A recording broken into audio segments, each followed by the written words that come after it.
Hello, this is Abel from University of Quota Faculty of Informatics, and then in this Windows Server 2012 tutorial, we are going to see specifically about how we can assign disk space from the server to the domain users.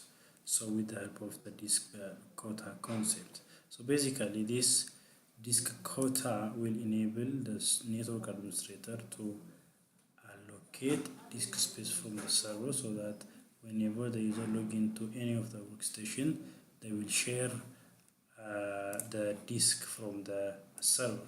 So this will help the users, basically the domain users, to keep their data on the server. So by doing that, when the user moves from one computer to the other, their data will be go with them because they keep their data from the server. So the network administrator can limit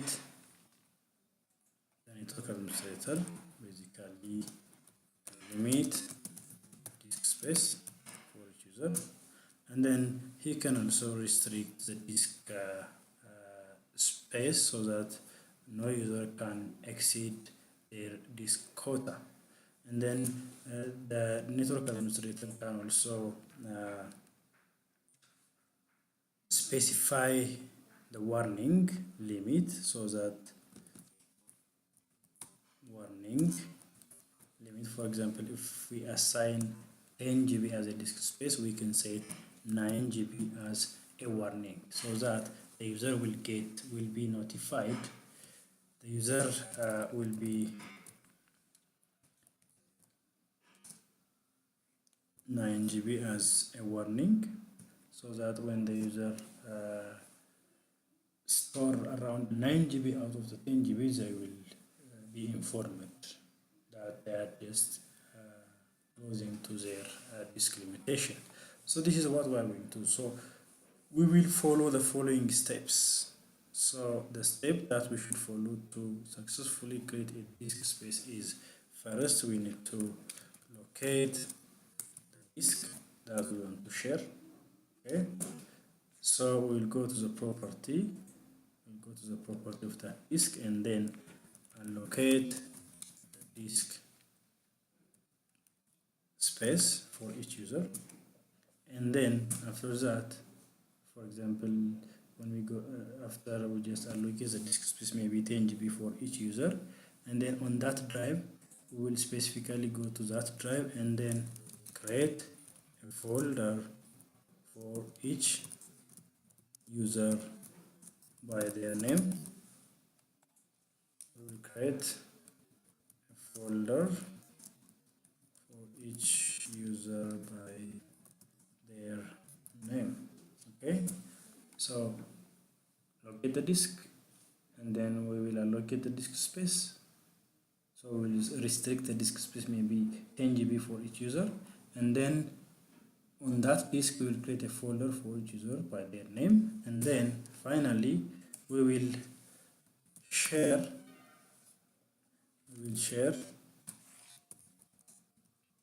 each folder for each user. So when the user log into the system, they will get a shared drive from the server by their name with an allocated disk space. So let's follow the step and then we'll see how we can create a disk space. So from the server,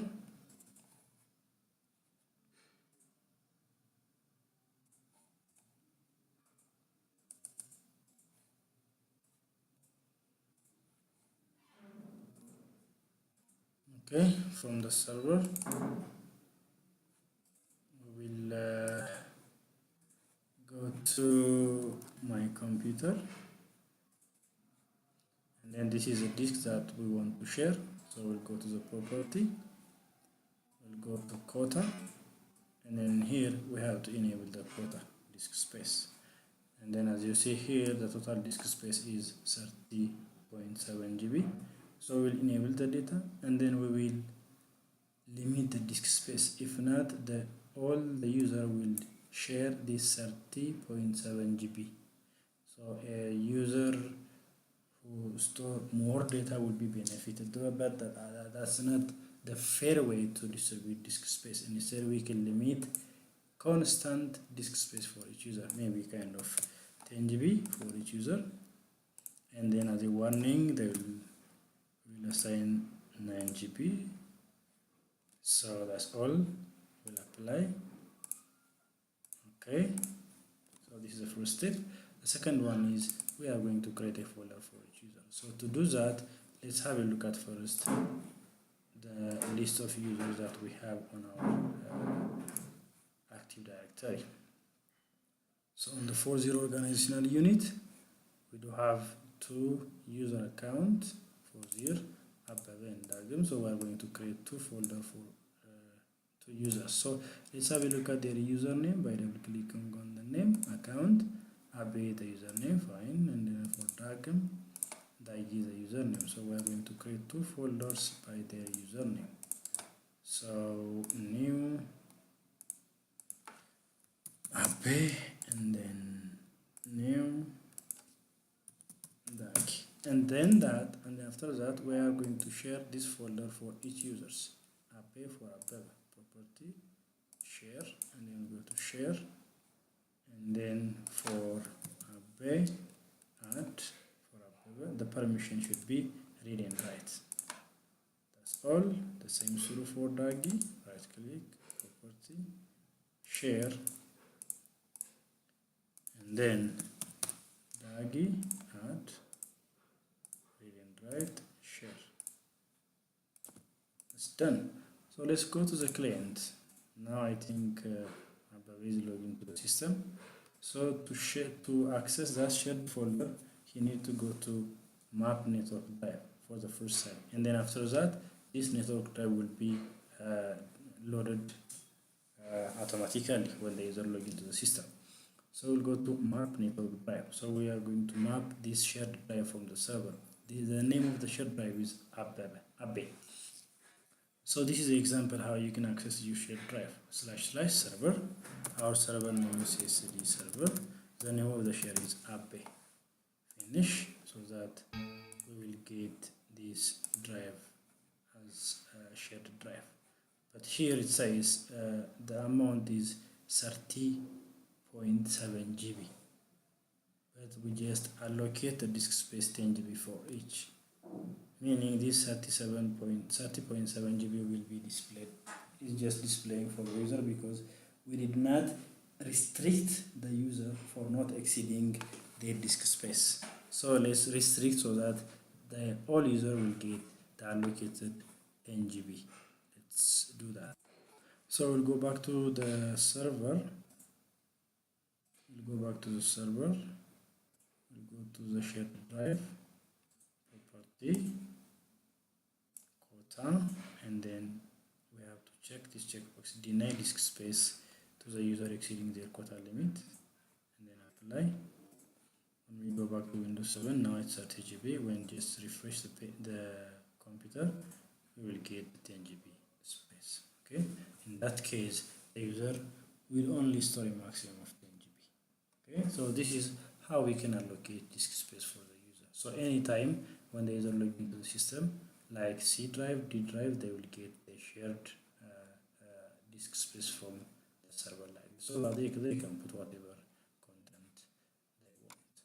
So let's adjust the memory and then let's see how this error, how this disk space protect or prevent user from storing data which is more than the allocated disk space.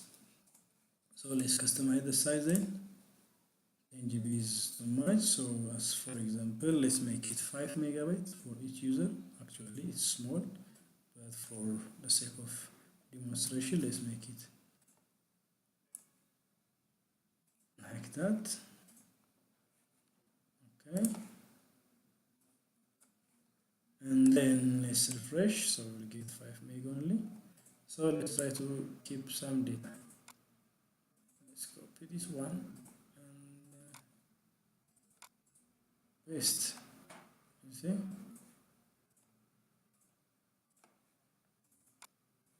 the size of this data is around 2 megabytes. Let's try to duplicate it, so it will be 4 megabytes.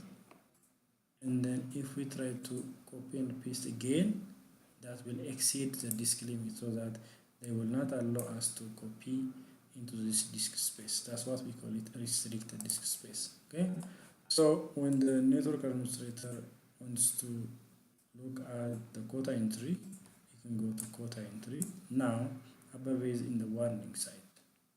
He just stored 4 megabytes out of 5, so 0 warning. So what the network administrator will do is, if he have lots of disk space, he can go to the disk and then have a look at what are better stored on the disk space. If these all are academic related data, he can increase specifically the disk space of Abebe by double clicking on Abebe, and then he can increase maybe 10 meg, and then the limit should be 9 meg.